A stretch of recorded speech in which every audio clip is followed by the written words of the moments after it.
Hello again, everybody, and welcome to another episode of Fun and Games Podcast. I'm Geoff Moonen.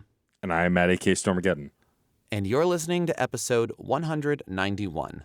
And we wanted to tell you about this episode sooner, but today was really the first day we could talk about it. We didn't sign anything, but we all agreed that there would be an embargo on this episode until you listen to it today. Because we're talking about embargoes in games and when we're allowed to report on the things that we want to share with all of you. Yeah, we were lucky enough, and if you're following us on social media, as of when we're recording, but about a week after you're hearing this, a week ago, by the time you're hearing it, time is weird. May 27th, 2025. Thank you. We posted that we were lucky enough to get to preview Dragon Quest 1 and 2 HD-2D Remake at PAX East, along with some other great folks. Today, Dragon Quest Day was embargo, and while as of today, we didn't have anything to report on, officially, we wanted to talk about that experience, and then it seemed like a great opportunity to talk more about embargoes and just the kind of agreements and previews we get for playing games, covering games in the games industry, and all of that kind of good stuff. Because while it feels pretty kind of inside baseball, I also think the general public probably knows less about it than the broad industry that covers it, who are intimately familiar with this practice. And it might be fun to just kind of share the experience we go through as a smaller outlet trying to cover stuff. As a smaller outlet, we get access to some less stuff, but we have covered a ton of AAA stuff as well as indie. We tend to focus on indie as that is our kind of our speciality. But before we get into any of that, I do want to talk about Dragon Quest 1 and 2 HD-2D Remake. God, these titles. It's like the Like a Dragon games. I can't get it all out in one breath. They're isekai titles. Basically, yes. Geoff, having experience with the first Dragon Quest and sprinkling of the series since, but not a diehard fan, and me having almost no experience, only having played the demo of 11, we're both really excited to get hands-on and experience it for the first time. Before we get into our coverage, sight unseen, after experiencing this, I did buy Dragon Quest 3 HD-2D Remake for my train ride home from PAX East, so clearly it left an impression. I am still only a handful of hours into that game because, of course, 8 other games came out since then, but that's how it goes. We got to preview both the first game and the second game. There were save files that were already on the system that we booted up and got to do one dungeon and kind of walk around the world map. If you're a fan of the last remake, this is in the same vein. The sprite work, the design of the world, the 2D HD kind of 3D pixels, all of that is the same as we've seen before. And the controls as well. They've added some quality of life stuff like in 3, markers on the map, things like that so you can find your destination. I was completely charmed by it, having especially also no experience with Dragon Quest 1, but having experience with the 2D HD games like Octopath Traveler, like Triangle Strategy and Octopath Traveler 2. My first note was how beautiful it looked, and there are some screenshots that you can see online. I love that this style exists. I think if we're going to remake classic pixel art games, I'm glad it's this way and not always with 3D models, because I think this is a fun way to spruce up an art style that I love that I don't want to disappear. Well, especially because Dragon Quest is built on a couple of pillars, and one of them was the art of Akira Toriyama. Yes. There is already 3D representation of that in current Dragon Quest games. So evoking Toriyama's style in the HD-2D format kind of shines a light on the designs of that time. And really, that's kind of the thing. You wonder why remakes are made, why there are remasters or whatever else, and a lot of it is honestly accessibility, whether that is being able to have a modern console to play it, or design ideas have shifted. Yeah, we are recording this May 27th, 2025. The first one came out May 27th, 1986. Yeah. Dragon Quest, as one of the forerunners of the RPG genre as we think of it these days, was built on dungeon crawlers and on games like Wizardry, where it was a little less story-focused and a little more grind-happy, I would want to say. That's oversimplifying it, but let's just work with that. I do have experience with Dragon Warrior for the NES, the game so voluminous they gave it away with Nintendo Power subscriptions. Not because it was a bad game, but it is very much a difficult game to go back to if you do not have nostalgia for it or that gameplay style. There are games that do go back to that gameplay style nowadays, but they are built with modern conveniences in mind. And that is what this remake has opportunity to do. It allows you to have that slow burn growth, that epic adventure, that feeling of exploration and everything opening up for you, and real achievement as you level up and get new abilities. I mean, the original Dragon Quest, your entire party is you. So all achievement is you. And there's no worrying about, oh, switching this person out or that. It is just go for it.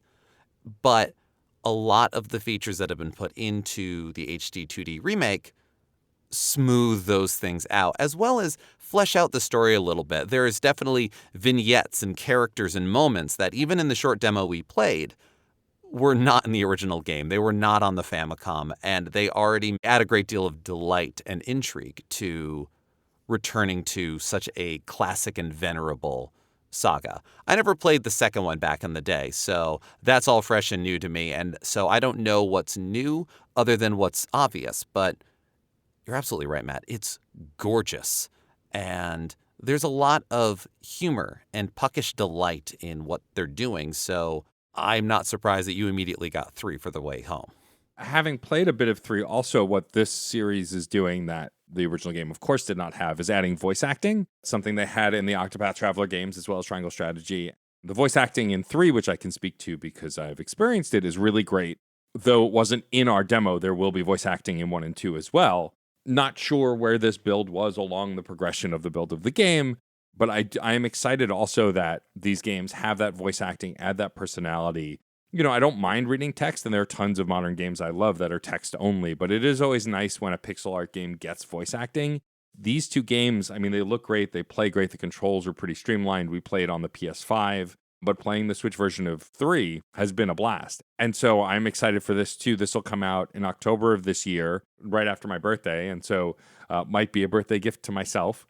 But yeah, I'm glad that we got to go hands-on with it. And the reason that we wanted to kind of attach this to this larger conversation about embargoes is because this is one of our first AAA in-person embargoed previews. We've done embargoed previews before, and we've covered AAA games before under embargo digitally, but we've never done an in-person hands-on in this way. And it was a really fascinating experience, really exciting, and I think because we're such a small outlet, speaks to why we want to talk about not just this process, but kind of broadly, because it was something really interesting and unique. And I want to shout out, of course, Rachel and Chad, the PR reps who ran the preview, because they were wonderful.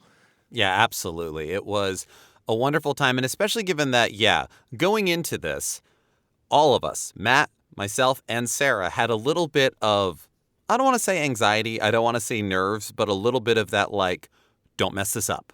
Don't mess this up. The level of embargo rules and guidelines that we had and what we were doing, it was like, do not capture video footage. Do not take pictures. We will send you B-roll. Do not use the entire B-roll if you're going to do it. Kind of idea, which makes sense. But also, I think all 3 of us put our phones on airplane or shut them down or whatever it was so that there was no indication that we were using them for anything. We did not want to be caught for doing anything untoward that we weren't doing. Because the funny thing about embargoes is we didn't sign anything. This isn't a contract. It's an agreement. We enjoyed getting to participate in this event, and we enjoy getting to share this with you, and we look forward to doing more of that in the future. So there is a little bit of reciprocity, but it's a lot of just everyone is agreeing to behave themselves. And coming in with that level of sitting at the bigger table, it felt nothing but welcoming and delightful to be in the room for the event. Yeah, the Bravely Default preview that we mentioned earlier, also in our PAX East episode, was at this same time. That one didn't have an embargo. We were allowed to talk about what we saw pretty much after seeing it. But we couldn't take pictures of the Nintendo Switch 2 development kit. Right, because Nintendo wants to control the narrative as far as release and specs and all of that stuff, and it totally makes sense why that stuff is embargoed. We were allowed to take photos. There were standees of the artwork from Dragon Quest, and there was a step and repeat. And we've now since posted those photos, and they also said that those photos are embargoed as well. And I get it, right? They want this to be on Dragon Quest Day. They want everyone's coverage to come out at the same time, if we so choose, or later. We're choosing to publish our coverage a little later, so it lines up with one of our episodes. But like, I do understand wanting to unify that in the same way that like earlier this year, I got very advanced of the release date a review code for Citizen Sleeper 2. Geoff and I both did. And I decided to write an article for embargo, which is a thing that I had not done, and kind of started me on this path for writing an article every month. Most of the other articles since have not been on embargo, though a lot of them have still been review codes or previews that I've gotten. And there's just something different about that. I think embargoes are absolutely necessary. I understand why they're necessary. I understand why you want all your reviews to come out at once. Favorable or not, you want it to be an equal playing field for like folks to get their thoughts out on the game, and then people read those thoughts and make a decision on how they feel about the game or whether they want to buy it. What I loved about covering Citizen Sleeper this way was I felt like I had this gift, right? Because that's basically what it is. It's a gift that I then get to enjoy and then talk about.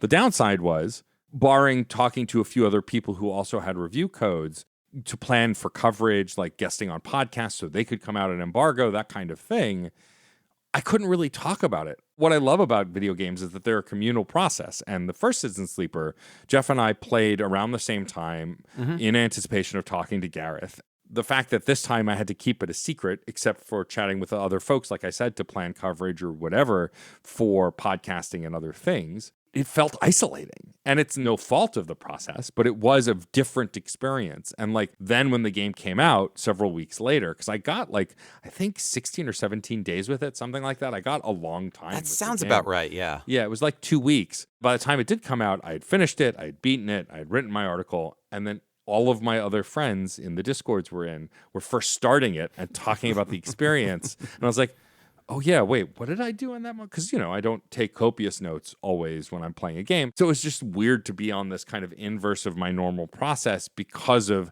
having an embargo and wanting to cover that game for release. I've run into this a few times when we've gotten review codes and I play the game with Sarah, where Sarah's great at games, but she also, certainly for longer games or for things where we just need to get through it, is more than happy to be like, I've hit a wall, what do we do?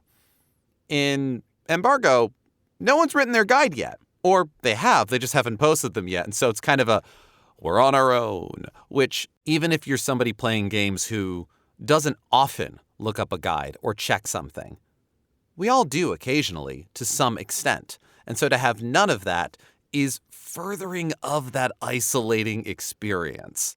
One possible reason why a company would want an embargo on their games is because of the fact that they want a unified, I don't want to say opinion, but release. Something like Citizen Sleeper 2, we received complete copies. Yeah. I mean, there's day one patches to games, stuff like that happens all the time, but there is still sometimes where you get something and it is complete enough. It is as complete as if someone else bought it day one. There's other times where a game is at some point in development, like going to the Square Enix event. Dragon Quest 1 and 2 2D HD Remake will have voice acting. It did not when we played. And I do not know what other things that are planned and definitively going to be in the final version that weren't in what we played. And if we were to report on what was at that event as if it were the final version, does a disservice to us and our integrity and Square Enix and the game. And thus, there is a certain amount of, if you're mad about something, please don't immediately squawk about it because we might already be fixing it. If you talk about a feature that is a problem in beta that's fixed by day one, well, then clearly there is a disclaimer that can happen that this was based off of this. Reading any Steam review for a long-running, well-patched game or something in early access bears witness to all of this. And I bring this up because there is sometimes that talk of, oh, they've done a review embargo on the game. Oh, they must not be very confident in the game. Possibly. Probably not. I don't know. I think it's a little more of a unified push in the reviews, especially for smaller games where any spike is a good spike. It works for an algorithm. It gets you higher in the search results. It does all of this other little stupid internet magic that is a tune that we're all dancing to, whether we like it or not. And so something that allows for, hey, everybody can talk about Dragon Quest 1 and 2 HD-2D Remake starting May 27th. Cool. Now that cycle begins, and it's one that I believe they were also talking about. This allows a number of different events because we were doing it at PAX East and there were a few other conventions that were happening within another week or so that was like, we want everyone to have their chance. Yeah, and I think that makes a lot of sense. The surefire sign that I think a company is less confident is not that there's an embargo, but I think how much time they give people to play the game, if they give them a copy of the game in advance, right? Mm-hmm. Suicide Squad, famously, the game that came out more recently from the Arkham developers, they weren't really generous with review codes, as I understood, or even if they were, like, folks didn't have a ton of time to play the game. Again, all of this is third party and hearsay. I was not given a review code. We did not reach out. The thing that's really fascinating about covering games in this way, something I never considered when I was a normal human who just played games as they released, is like my perception of when games are released is also warped. We've been lucky to get several indie games in advance of an interview, in advance of covering them as a written article or other things, discussing them on the podcast. I find now, like games like Dragon's Dogma 2 and Street Fighter 6, games that I got fairly well in advance of the release, struggling to remember when the release date was because I was playing it early. That's just kind of a personal thing where it kind of warps that perception because I'm basing it on when I played the game, not when the game was released, which is to no fault of the embargo, just my fading old memory. Well, this is also one of those things of, we are an independent podcast outlet. This is what happens to us. A big question that I wanted to kind of explore here is, okay, yeah, there's embargoes on the games themselves. The things that we should and should not talk about pre-release or until the release date for XYZ reasons. Kind of localizing or condensing when the coverage begins allows for that sort of big push, and so it doesn't feel quite so scattershot. Is it worth it to review a game after its release? What is the value of talking about a game 6 months on, a year on, whatever it is? You know, it's old news, the transient nature of these things. Whether you are finding the game because you've received a press email about it, because coverage began the day the embargo ended, the day it came out, the day someone told you about it, the day someone put the game in your hand and said, play it. Could be release date, could be years down the line. There is still value in coverage of these games after the release date. Well, yeah, this is related to our conversation we had about FOMO, right? This idea that if you miss a game's release, that's it. But the Discords I've been in at least have proved time and time again, if someone brings up a game that other people like, there will be a conversation to be had. I'm still talking about Chrono Trigger X amount of years later. I'm not doing the math. I refuse. While for my writing series that I've been doing monthly for the Patreon, I've tried to keep it to games that came out that month or the end of the month before to keep it relatively recent. But I am not busting my ass to meet embargo if I don't need to. For Citizen Sleeper, I had it for enough time that I wanted to do that because I'd never done it before. But like for Eternal Strands, I think I got it the day it came out. I got code for it and then did it later that month. I think those kinds of things are equally fun. Mostly it's been recent games because that's what I've gotten code for. It's been a fun way to utilize these things that we get. But I think ultimately if there's a game that I want to review that's come out several years ago that I haven't written about, I probably will. For example, by the time you're hearing this, my May article will be out and it's about Shantae Advance Risky Revolution, which is technically a preview because only like a small minority of the population of folks who want to play this game can play it. The only people who have access to it right now are those who got the physical cart. The digital distribution, the ports, won't be out till later this year. We don't have an exact date yet, as far as I know. I'm writing about a game that you can look up, and there are some walkthroughs, though not many. I shouted out the YouTuber who does no commentary Let's Plays because they had one for this game, and I got stuck a couple times. And there were some walkthroughs, but not many because, again, unless you bought the physical cart, you don't have access to this game yet. And that was an interesting way to do it, where it is coming out the month it was released, but technically it's not released. It's like when a movie's in select theaters, right? Right. Like the wide release is not going to come until later this year, which will then make my article more relevant then, which is something I've not done before, right? But it is kind of a different version of this like embargoed or limited access. It is very funny that this one is happening physical first, then a digital release. As if in the year 2025, a movie's coming out. We're releasing it first on VHS and then on streaming. Which is to say you can own it at home far sooner than you could see it digitally. But you have to have the technology or you had to have bought in on it.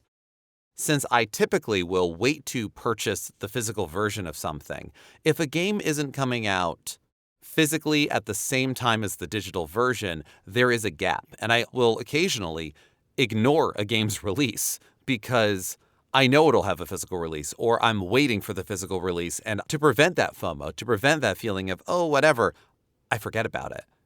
And I suppose as a springboard on these kinds of talk of embargoes and release dates and whatnot is if it's worth coming back to these games and having new reviews or new ideas through the lens of their physical release.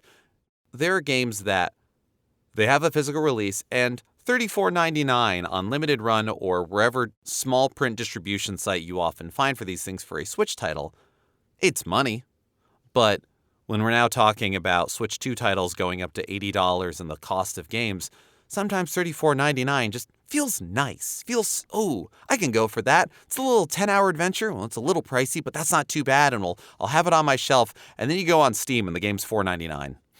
Is the game worth it? In what context? This is the other strange piece of game reviews, where it is analysis, it is critiques and criticism, but it's also shilling and advertising.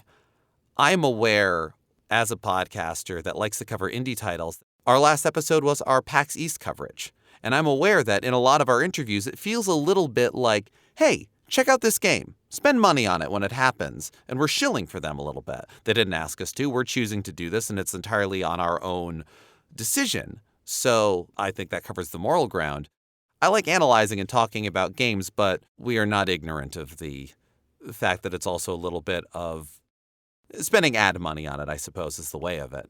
And where these boundaries get murky, I think. Because capitalism. Capitalism! But speaking to all that capitalism, something that Geoff and I wrestle with often, which is related to embargoes and preview codes and all other things, is we are essentially, on a broad sense, shilling for these games, right? Like, we're not. We're having conversations about games in the games industry, but like, there is some level of promotion, especially for the stuff we do at PAX East, which is a little outside the norm, or was until we started covering it. Mm-hmm. But I think the thing that strengthens my conviction for doing things like that is Geoff and I often agree that we're not going to always make a ton of space for bad games, poorly designed games. You know, I think for a lot of reasons. One, what does poorly designed mean? What does bad game mean, right? We have already established many times on this show that every game is somebody's favorite. Somebody loves Bubsy. I love Bubsy, to be frank. And so to just bash a game for the sake of it isn't really in our wheelhouse. But also, if it's a new indie game from a first-time publisher, putting out something, trying to see if something sticks, what would me giving it a 2 out of 10 do for them, right? Like, it just doesn't help them. It doesn't inform our readers much, unless it's something highway robbery, like, you know, crypto nonsense, that kind of thing, then it's worth calling out and discussing. But I think beyond that, we don't want to spend the energy bashing stuff. And if we get sent a code and we agree to some kind of coverage or interview and we don't like the game, I think there's no harm in saying, well, this wasn't for us, so I don't think we're going to cover it. I think that's the other important thing about embargoes is that they are not a ironclad statement as far as you can't question anything.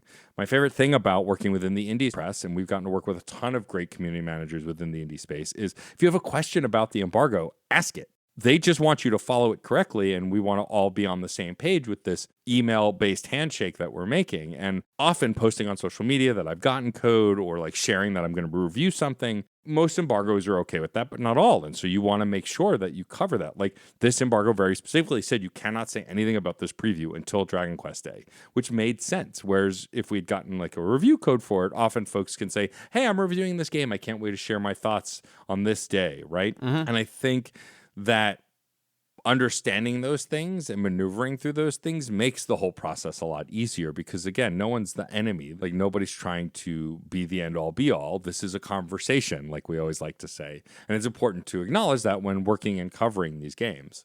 Right, because there's also certain, I guess, strata of discovery that happens here, where a lot of times if you say, hey, we got a code to this game, we're going to be covering it soon, once you cover the game, that is what's going to rise at the top when people are looking for that game or looking for our particular coverage of that game. You know, if we did a full review of Dragon Quest 1 and 2 HD-2D Remake, that will probably rise to the top of things before our step and repeat photos from PAX East that we posted today. In a lot of cases, and certainly for smaller studios, it's that kind of, hey, talking about it at all is going to get people interested. And then once the meteor coverage happens, that is going to be sort of the latest and greatest. Yeah, talking negatively about games, I mean, is crucial at times and is great for group conversations or ephemeral conversations, not necessarily ones that we're going to put here. And yeah, we're recording this May 27th, 2025. Let me look at my calendar for a moment, and if everything goes well, this episode, the first time you can listen to it, is going to be June 6th, 2025. But when are you listening to this episode? I don't know. Sometimes we get a huge spike in listenership, and it's because somebody downloaded every single episode we've come out with. Which, thank you. That actually is great. Please continue to do that. However, it does throw off the sense of time on things. And so, who would play No Man's Sky nowadays if all they had was what people said about it the second it came out? And plenty of games fall victim to that. That's a larger studio game than we typically cover day to day. So, for our purposes, not a big deal. But if there is that bit of like, yeah, a studio's first game that comes out and we take it upon ourselves to bash it and lambaste it, that's a setback. Now, there are definitely games that we have covered, we have talked about, we have looked at even, where I just kind of go, I am going to silently bury that. And by that, I mean I will privately speak my mind on it and then not talk much about it otherwise unless pressed.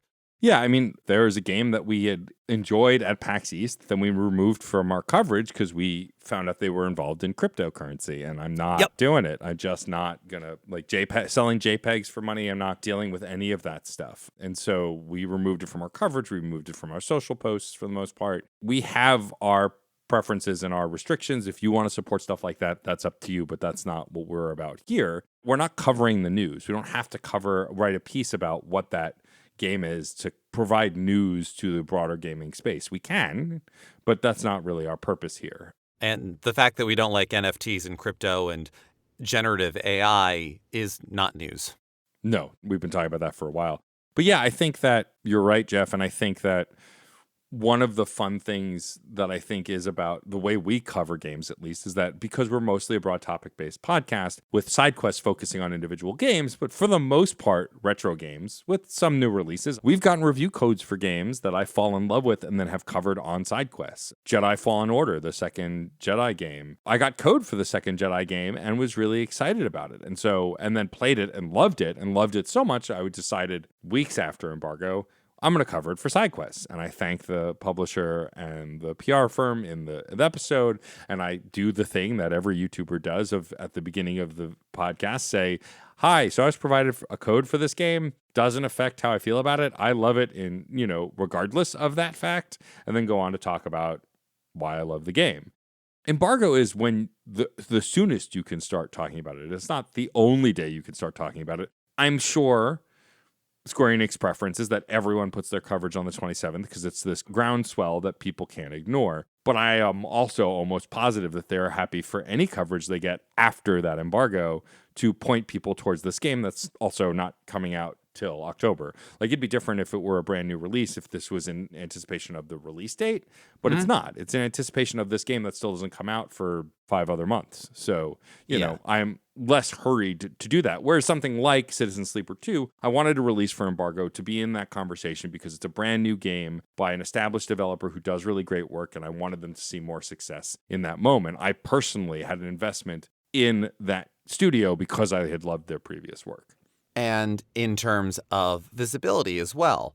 One of the reasons I feel happy, fine, joyous even, to be talking about this kind of topic with Dragon Quest being the springboard is because, yeah, the embargo for this was very much, there were proprietary pieces, of course, but yeah, the embargo date being the anniversary of the first game's release, well, yeah, that just makes sense. That's like a festival day. And why not have a bunch of stuff going on there? That's great. Love that. Yeah, Citizen Sleeper. Matt, that was your game of the year when the first one came out, and I talked it up to a lot of people, and now with the second one out, I'll talk about it to people, I'll bring it up, and some folks will have never heard of the game. It's an indie title, but it's one that both of us really love, and a lot of people that we run with love it too. So there's definitely that thing of like, oh, right, outside of our bubble, this is still obscure to some. So yeah, having I'm going to talk about it is super important. And when can I talk about it? Because I want everyone to know. I think that's generally the place that we come from or like to come from in this format.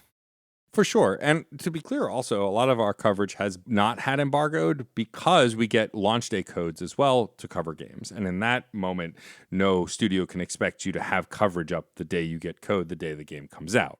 That's why I wanted to write about Rusty Rabbit. A, I loved it, but B, it was a little known game. Lots of folks still don't know about it. I got a launch day code with anticipation of being able to write something about it, and then got to share it with the PR rep and with the studio that I wrote something about it. And that kind of thing is satisfying too. I like doing coverage like this. Geoff and I were lucky enough to get review codes for Shovel Knight Dig, which is why we did a rare review in this feed that then ended up sparking some Patreon content that we've continued to do in various forms. Or even the preview episode I did without Geoff, but with Ken Shepard about Overwatch 2. I wanted to talk with someone who knew Overwatch and Overwatch 2 that I played it with often about that preview. Geoff and I will probably still do things like that from time to time, but we've found that those pieces live better on the Patreon now that we have it. We didn't have it back then. I think about our review of Little Gator Game versus our interview about Little Gator Game, right? Coming out around the same time, but one is Patreon exclusive and the other is an interview that leads back to that Patreon exclusive, right? That's what the monthly series is about, is a way to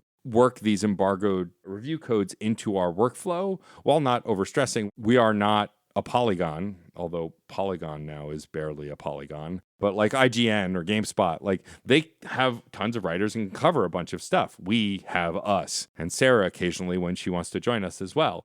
We can cover a lot less, which is why I think I also take these embargoes and these review codes much more sacredly. If someone just sends us a code sight unseen saying, here's a review code, if it's not a game I'm interested in, I'll say, hey, thanks for the code. I don't think I can cover this. You can add it back to your queue and maybe send to someone else. Like, I'm not going to redeem something just to get a free video game, though free video games are the dream. I'm not going to lie. It is most of our compensation, yes. Right. To that end, I'm not going to get code for a game I'm not going to play unless, like, either there's an understanding with the PR rep or there's an understanding that we can take our time or whatever, or we told them that we'll only do it with an interview since that tends to be our main form of interacting, and they say don't worry about it, right? Like, there's conversation, and I think that conversation, to bring it back to embargoes are a handshake basically, but they are also not only a handshake. They are malleable. There's no wiggle room on the date if there's a date, but there can be wiggle room on what you can cover and what to understand, what is required, what is not, when can I cover it, how much after, what can I say about the coverage. While it can feel like embargoes are a hard deadline, and most of them are, that doesn't mean that there's nothing to discuss. I think what's been really great about working with these different PR firms and getting to cover these different games is getting to know these people, knowing folks at Stride, knowing folks at 47, getting to have conversations with them back and forth. Maybe I don't get a code for this game because there aren't enough, but it's no problem because they'll think of me for something else, right? I want to demystify some of the stuff around it. If you are listening to this and going, oh, I want to start a podcast, oh, I want to start writing reviews, but I don't have access to anything, it may have to start with some out-of-pocket stuff, but you can make headway to get and attain these things. This conversation is inspired by the fact that Geoff and I and Sarah were so stoked to get this invite to see one of our favorite, like, I don't think it's hyperbole to say one of our favorite game studios of all time. Yeah. And that's really neat. And it's not like we paid someone to get us there. It's not like we, took a shortcut. We did what people do. We networked, we met people, we created great content, we're reliable in the space, and got access to this. And anyone can do it. Thankfully, most of the people I know in the scene don't gatekeep, but there are still gatekeepers out there, and I want to knock that shit down. There is no gatekeeping. All it takes is timing, access, and luck to be able to do the kinds of things we do. And I think this embargo conversation just makes me grateful that I get to do it with you, Geoff, and with Sarah. Likewise. And that the larger companies understand that as well as the smaller companies too. Like I said, Geoff and I have had no shortage of AAA games recently, but getting to do a hands-on in person like this and talk to folks like Chad and Rachel and them telling us how much smaller outlets mean to them as well was really empowering. Yes, Geoff and I would probably be doing this whether no one was listening or, 1,000 people were listening. But the fact is that there are people listening. Makes us just want to do more of it. And opportunities like this allow us to do more of it. I mean, yeah, like you said, Matt, we're not a Polygon because, Polygon isn't really the Polygon that we think of anymore. And that's happening more and more. And that's one of the other reasons why it was important to me for us to talk about this a bit for this episode today, because what you think of as institutions shifts and changes, and how we review and talk about games. Our recent episode with Aiden and Ty talking about how reviews and coverage has changed over the years It's still changing and it's still moving on, and this is a piece and a part of it. And I don't know if it's always going to stay this way. It will probably largely look like this because there again, embargoes happen in journalism all the time. And we're just covering a section of media where you have people who are interested in what's going on, people that have to make a sale and people who want to buy it and are chomping at the bit for every piece of information they can get their hands on. All of this is wonderful. The work of fanatics on both ends is really what keeps all of this going. We too are fanatics that are also doing this. So this is just a look into kind of our viewpoint from where we are in it. Yeah, totally. There are going to definitely be more independent outlets. Some favorites have become independent. I think about how Giant Bomb's Survival is now because they are an independent publication, an independent podcasting source, where they were part of a larger company of fandom and then got sold and then things blew up. And so they took it independent. I think of Remap, who was Waypoint at Vice and then got imploded, but they were able to keep their subscriber base and start a new show name with the old juices from the previous work. I think there's going to be a lot more of that as time goes on. So the recognition that, like, not to pat ourselves on the back, but that smaller outlets are going to be as important as larger outlets, I think is not a thing that larger studios have always realized, but are starting to understand more. Now, are there still scammers in the space? Always. Like, there's no denying that. But, like, I think something I've learned now, having written articles for 5 months in a row, which is staggering to say out loud, is I'm a writer because I decided to be. Like, yes, there's skill and you need to learn. And like, I'm still learning. I've written more in the last 5 months than I have in the last 4 years, probably. And so it's still a learning process, but you get to decide. This kind of coverage and this interaction with the industry space, you can't just magically appear in the space, but you can start the work. It kind of really starts with you, and it's cheesy to say that, but I feel it more now than ever. And like, I thought about writing up our preview coverage, but I really do think talking about it this way made more sense. Talking about this topic makes more sense. And like, does this mean Geoff and I'll get invited to more hands-on previews? Who knows? It's more about this experience being so great, getting contact information for 2 incredible PR reps over at Square Enix, who I will absolutely be in touch with and have already been in touch with us, and continuing to do good work because that's what we want to do is kind of the summation of this, right? Yeah. Embargoes taken into account. It doesn't matter when the review comes out or when you find the review. It is about having those conversations and connections to games. So, listeners, we're going to put it to you. Are there games that you wanted to write the reviews for and it's just been a little while? Were there games that you got an early impression of that left a sour taste in your mouth and it was just a little too soon? Or was it exactly the right amount of waiting? Because sometimes timing's the thing, whether it's when the game comes out release date or you wait till you're ready for it. There is a lot to consider here. All we're able to control or be told about is when the tap starts and the faucet starts to pour out. Where in the stream do you find it? Let us know. Reach out. There's so many great ways to get in touch with us. We are Fun and Games Pod across all social media that we are currently active upon, which as of this episode, which I have stated the date several times, has been, that's just unique for me, which as of this episode is Blue Sky, Instagram, and Tumblr. We are funandgamespod@gmail.com. Let us know what you thought of this episode, what you thought of previous episodes, what you'd like us to talk about, and who you'd like us to talk with on future episodes. You can visit certainpov.com and find not only links to other fantastic Certain POV podcasts, but also a permanent invite link to our Discord server where a lot of these conversations start and continue before and after recording, no embargo date required.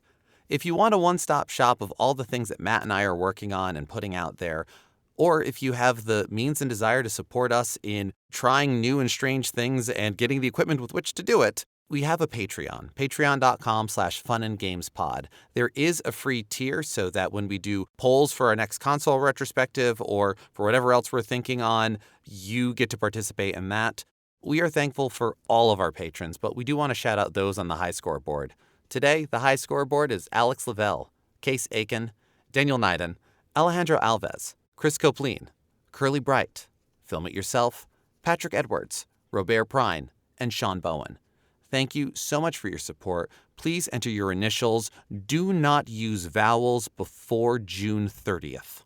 Of course, if you want a free way to support us, you can go to your podcast platform of choice and rate and review the podcast. Spotify, Apple Podcasts, Good Pods, Podcast Addict, all of them have ways to rate and or review the podcast. Please do it. It really helps boost the show. So when folks search the podcast space for podcasts about embargoes, they'll find ours because Lord knows I really can't think of anyone else who's done this topic. So that might actually help. Or if they're just looking for our Dragon Quest coverage, which we were very happy to get to play, and we're very thankful to the folks over at Square Enix for letting us in to try it out and talk about it here. But whether you are checking all of that out, whether you have things to say about those embargo dates, whether you are on the Discord, one of our patrons, or if this is your first episode of Fun and Games, thank you so much for being here. We couldn't do this without you. This is a conversation. Thank you for being a part of it. I'm Geoff Moonen. And I am Matty K. Stormageddon. And happy gaming. Hey, Nerf herders. You sure you want to go with that? Hey, everyone. There we go. More inviting. Have you ever had a movie that you really wanted to love, but something holds you back? Or one that you did love in spite of a flaw? Well, I'm Case Aiken. And I'm Sam Alisea. And on Another Pass, we sit down with cool guests to look at movies that we find fascinating. But flawed. And we try to imagine what could have been done when they were made to give them that little push. We're not experts. We just believe in criticism. Constructive criticism. Sure. So come take another pass at some movies with us. And every now and then, we can celebrate movies that did it on their own, too. You can find us at certainpov.com or wherever you get your podcasts. Pass it on. CPOV. CertainPOV.com.